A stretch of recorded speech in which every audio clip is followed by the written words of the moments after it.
San Miguel Bermen naglaban nga sa tune-up game kontra sa Blackwater Bossing na kung saan tinalo nga ang San Miguel Bermen at itong si Chris Lalata nagpa-practice na para sa Barangay Ginebra San Miguel. Kakailanganin ba ito ni Coach Tim Cone?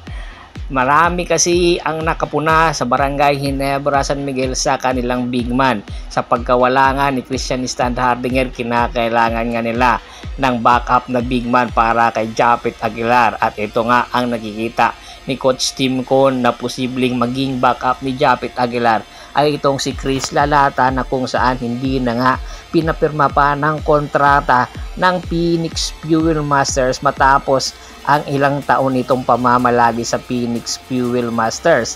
Sa pagtatapos nga ng exhibition game ng Barangay Ginebra sa Taiwan ay nangangailangan agad ito at nakikita na nila ang mga weaknesses ng Barangay Ginebra at doon nga nila nakikita sa big man at posible ring imbitahan ng Barangay Ginebra San Miguel itong si Jack Corpus para mag-try out sa Barangay Ginebra San Miguel. Tinitingnan kasi ang mga posibilidad ni Coach Tim Cone, yung mga weaknesses ng Barangay Ginebra gustong punan nga ni Coach Tim Cone nang para na sa ganon ay malaki ang kanilang maging adjustment bago pa dumating ang opening ng Governor's Cup na kung saan sa August 18 nga mangyayari. At isang good news naman para sa Barangay Ginebra San Miguel dahil nga ngayon pa lang ay meron na agad silang posibleng maging kapalit kay L.A. Tenorio. Ito nga si RJ Abarrientos. Kaya naman inaasahan na pagdating ni RJ Abarrientos sa Barangay Ginebra ay malaking papel agad ang gagampanan. Ganon din itong si Jerome Lastimosa.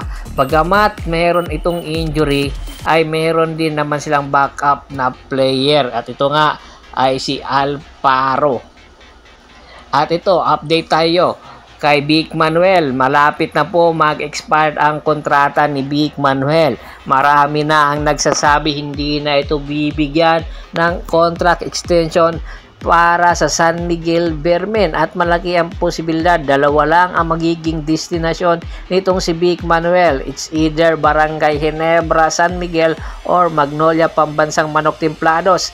Ang San Miguel nga, ang tune-up game nila 102-95, tinalo nga sila ng Blackwater Bossing. Ang ganda ng ipinakita ni Cedric Berfield sa nasabing laban at nagbalik na rin si Junmar Pajardo.